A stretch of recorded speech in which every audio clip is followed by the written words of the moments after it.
How to fix Poshmark cannot withdraw funds. To fix the Poshmark cannot withdraw funds, first of all, you have to verify if your balance is actually redeemable.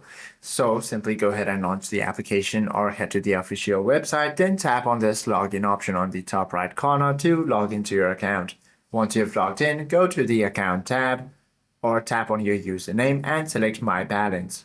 From there, look at the breakdown. If your money says pending, it cannot be withdrawn yet because Postmark holds earnings until the buyer officially accepts the delivery or until 3 full days pass from the exact time of USPS delivery tracking. And you can also fix the payout method mismatches.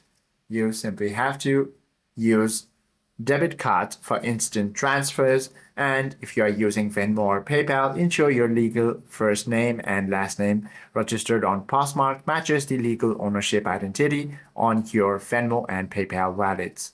Hope this video helps you out a lot. If you have any questions or queries, do comment down below.